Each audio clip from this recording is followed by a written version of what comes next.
আপনাকে যদি বলা হয় 1+1=1 হয়, তাহলে আপনি সেটা অবশ্যই বিশ্বাস করবেন না, কারণ আমরা সকলেই জানি 1+1=2 হয়। কিন্তু আজকে আমাদের এই গল্পে 1+1=1ই হয়। হয়তো আপনি অনেক সিনেমা দেখেছেন, কিন্তু এরকম সিনেমা এর আগে কখনো দেখেননি। এই সিনেমা দেখার পর গোটা দুদিন আমার মন খারাপ ছিল, কারণ সিনেমার এন্ডিং এরকম হবে এটা আমি কখনোই আশা করিনি। চলুন তাহলে গল্প শুরু করা যাক। গল্পের শুরুতেই আমরা দেখতে পাই একটি দেশে খ্রিস্টান ও মুসলিমদের গৃহযুদ্ধ চলছে। এখানে আমাদের গল্পের প্রধান ক্যারেক্টার নাওয়ালকে দেখানো হয়, যে কিনা ছিল একজন খ্রিস্টান পরিবারের মেয়ে। যুদ্ধকালীন সময়ে সে ওহাব নামক একটি মুসলিম ছেলের প্রেমে পড়ে যায়। তারা জানতো তাদের ফ্যামিলি এই সম্পর্ক কখনোই মেনে নেবে না, তাই তারা পালানোর সিদ্ধান্ত নেয়। কিন্তু এমনই তাদের পোড়া কপাল, পালানোর সময় নাওয়াল তার দুই ভাইয়ের চোখে পড়ে যায় এবং তারা ওহাবকে সেইখানেই মেরে ফেলে। এরপর তারা রেগে গিয়ে নাওয়ালকেও হত্যা করতে চায়, কিন্তু ঠিক সেই সময় তার দিদা সেখানে চলে এলে সে তাকে বাঁচিয়ে নেয়। বাড়িতে এসে নাওয়াল তার দিদাকে জানায় সে গর্ভবতী, ওহাবের বাচ্চা তার পেটে রয়েছে, তাই তারা পালিয়ে যেতে চেয়েছিল। এটা শুনে দিদা তার উপরে রেগে যায়, তাকে মারধর ও বকাবকি করে। এরপর নাওয়ালকে আমরা ঘরবন্দি অবস্থায় দেখতে পাই,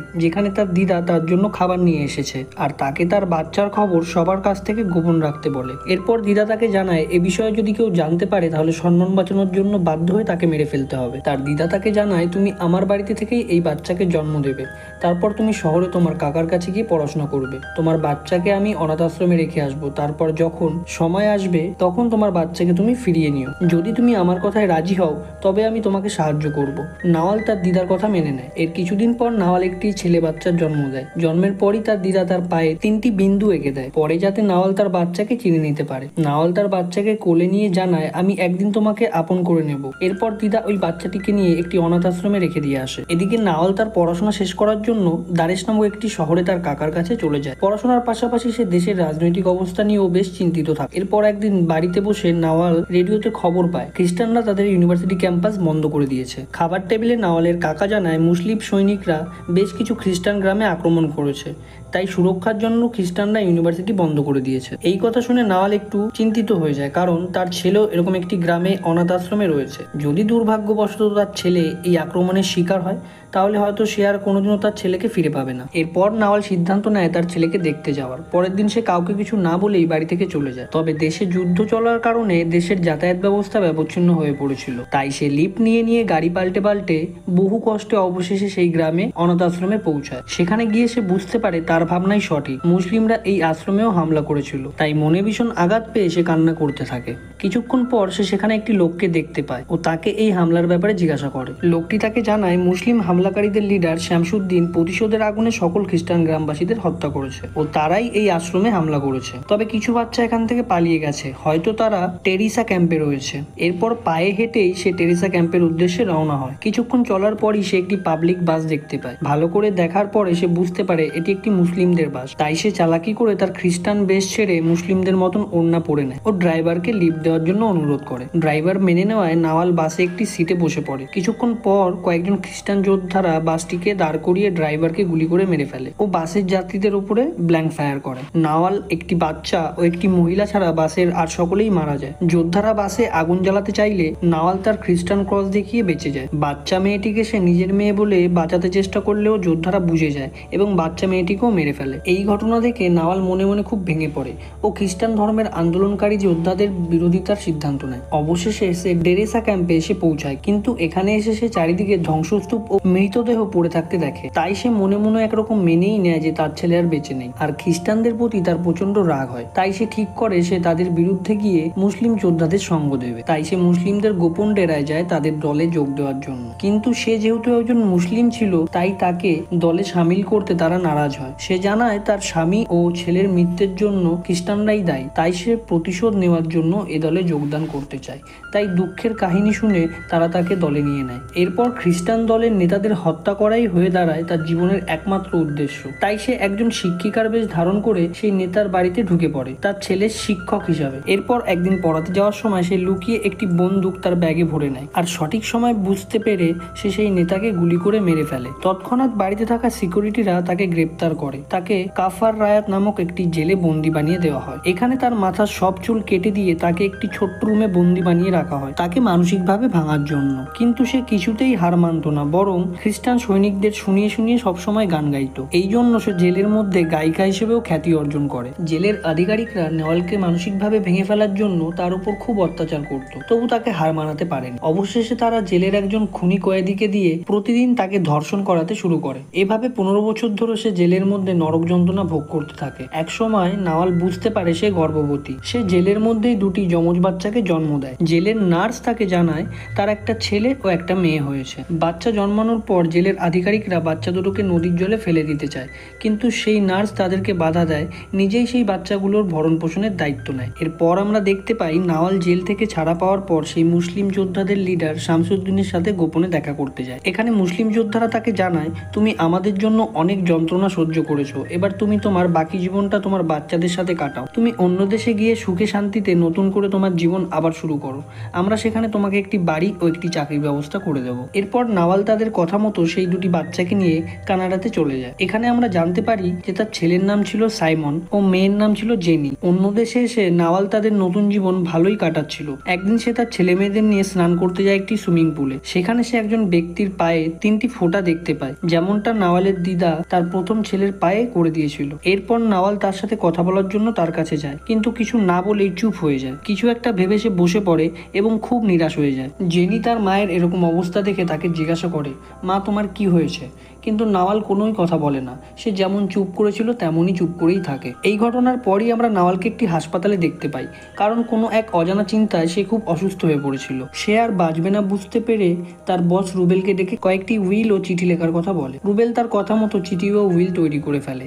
এরপর আমরা দেখতে পাই নাওয়াল মারা গেছে। তার মৃত্যুর পর রুবেল সাইমন ও জেনিকে ডেকে তার মায়ের করা উইলের কথা বুঝিয়ে বলে। উইলে লেখা ছিল তার মায়ের মৃত্যুর পর তাকে যেন উল্টো করে কবর দেওয়া হয়, কোনো কফিন ছাড়া, আর তার কবরের ওপর যেন কোনো রকম সৌধ সমাধি লাগানো না থাকে। এই কথা শুনে তারা দুই ভাই বোনই একটু অবাক হয় ও তার মায়ের এইরূপ ইচ্ছা হবার কারণের কথা তারা ভাবতে থাকে। তবে উইল এখানেই শেষ হয়নি।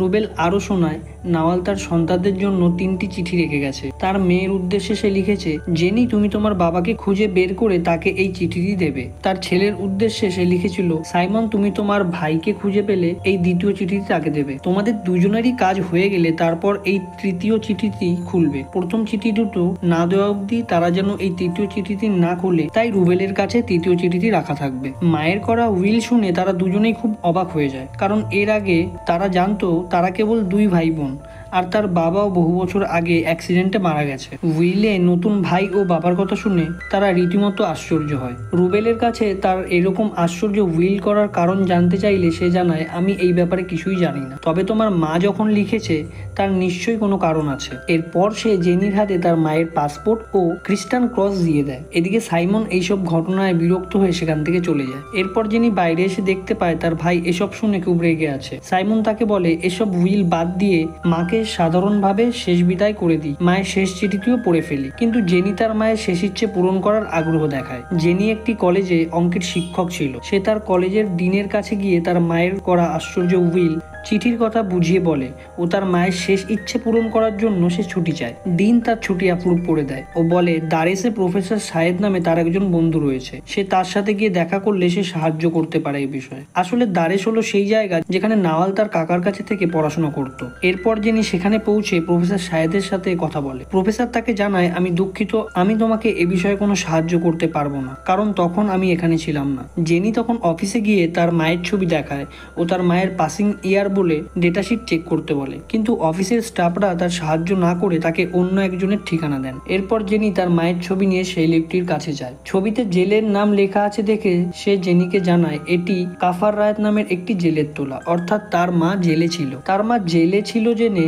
জেনি একটু দুঃখ পায় ও তার মায়ের গ্রামে চলে যায়। এখানে এসে জেনি একটি পরিবারের সাথে দেখা করে। জেনি সেই পরিবারকে তার মা ও বাবার কথা জানায়। তার মায়ের কথা জানতে পেরে পরিবারের সদস্যরা তাকে জানায় তার মা খ্রিস্টানদের বিরুদ্ধে বলতে গিয়েছিল, তাই সে আমাদের গ্রামের কলঙ্ক। এদিকে পরিবারের একটি বাচ্চা মেয়েকে জানায়, তুমি যদি নাওয়ালের সন্তান হও তাহলে আমার পরিবারের কেউ তোমাকে সাহায্য করবে না, তাই তুমি এখান থেকে চলে যাও। এরপর জেনি সেই জেল দেখতে যায় যেখানে তার মা বন্দী ছিল। জেনি তার ট্যুর গাইডকে তার মায়ের ছবি দেখিয়ে তার কথা জিজ্ঞাসা করে, কিন্তু দুর্ভাগ্যবশত সেই লোকটি এ বিষয়ে তাকে কোনো সাহায্য করতে পারে না।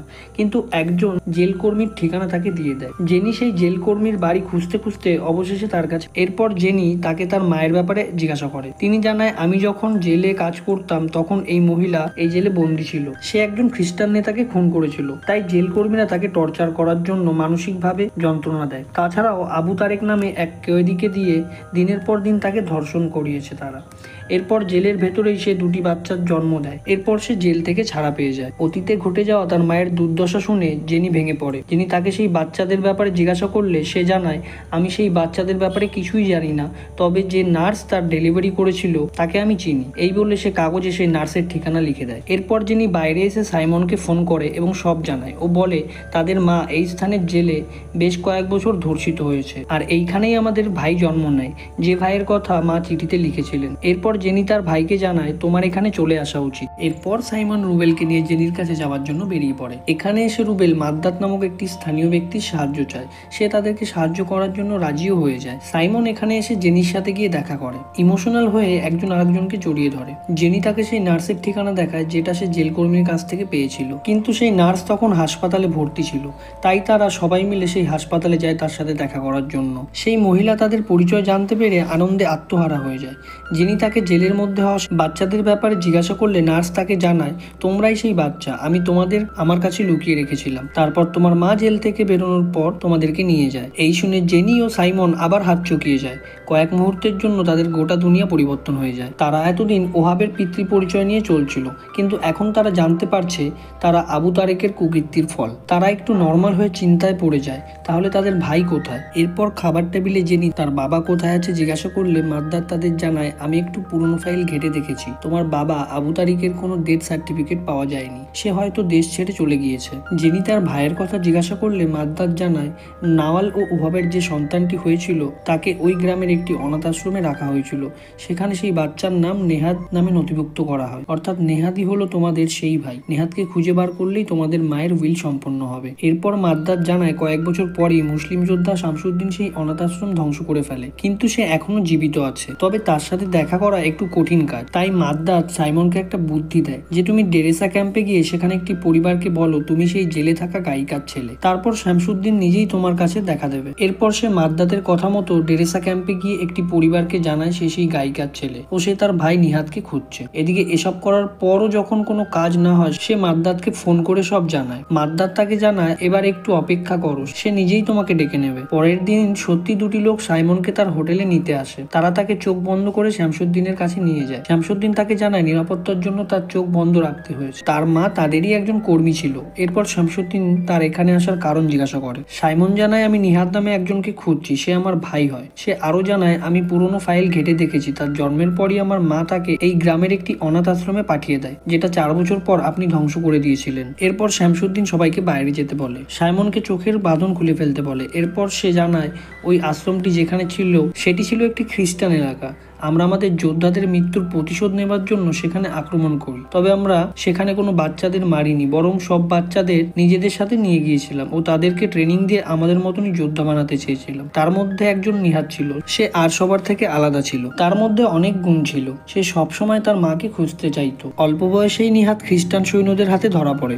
তারা তাকে কাফারকোট নামে জেলে বন্দি করে ও ট্রেনিং দিয়ে তাকে এক অসুরের মতো তৈরি করে, আর সেখানেই তারা তার নাম পরিবর্তন করে আবু তারেক রাখে। নিহাদ ও আবু তারেক আসলে একই ব্যক্তি। সেখান থেকে বেরিয়ে সে কানাডাতে চলে যায়। এখন সে নিহাদ নামেই পরিচিত। সেখানে একটি ছোট্ট ফ্যাক্টরিতে সে কাজ করে। এখান থেকে মুখ ভার করে মানসিকভাবে ক্লান্ত হয়ে সে জেনির কাছে চলে যায় ও তাকে জানায় 1+1 সবসময় কি 2 হয় জেনি? কখনো কি 1+1 = 1 হতে পারে না? এই কথা শুনে জেনি বুঝতে পেরে যায় আবু তারেক ও নিহাদ আসলে একজন ব্যক্তি। ব্যক্তি, অর্থাৎ সাইমন ও জেনির পিতাই আসলে তাদের ভাই। সেদিন স্নান করার সময় পায়ে 3টি দাগ দেখে নাওয়াল যখন নিজের ছেলেকে চিনতে পারে, তাকে আবেগ অনুরাগ দেখাতে যায়। তখন নাওয়াল বুঝতে পারে সে আসলে সেই জেলের ধর্ষণকারী, যে তাকে বছরের পর বছর ধর্ষণ করেছিল। সে তার নিজের সন্তান দ্বারা ধর্ষিত হয়েছে জানতে পেরে ভেতর থেকে সে ভেঙে পড়ে, ফলে সে মারা যায়। সিনেমার শেষ পর্যায়ে সাইমন ও জেনি তার মায়ের ইচ্ছে পূরণের জন্য সেই 2টি চিঠি নিহাদের কাছে পৌঁছে দেয়। নিহাদ চিঠি পড়তে শুরু করে। সেখানে লেখা ছিল, আমি জেলের সেই 72 নম্বর বন্দি যাকে তুমি বছরের পর বছর ধর্ষণ করেছো।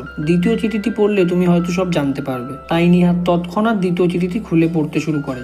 সেখানে লেখা ছিল, এই চিঠিটি আমার ছেলের জন্য।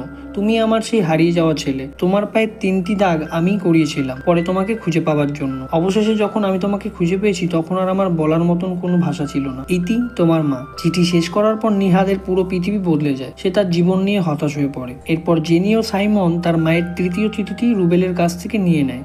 সেখানে লেখা ছিল, আমি তোমার ভাইকে কথা দিয়েছিলাম আমি তাকে খুঁজে বের করব। আজ তোমরা আমার হয়ে সেই কাজটি করেছো। এখন তোমরা আমার অন্তিম বিদায় দিতে পারো ও আমার কবরের ওপর একটা সমাধি বানাতে পারো। এখানেই আমাদের সিনেমা শেষ হয়। ভিডিওর কোন পার্টটি সব থেকে ভালো লেগেছে কমেন্ট করে জানাতে ভুলবেন না। ভিডিওটি ভালো লাগলে অবশ্যই একটি লাইক করুন। পাশে থাকার জন্য, আরো এরকম ইন্টারেস্টিং মুভি এক্সপ্লেন ভিডিও পাওয়ার জন্য আমাদের চ্যানেলটিকে অবশ্যই সাবস্ক্রাইব করুন। দেখা হবে আরো একটি এরকম নতুন ভিডিওতে। ধন্যবাদ।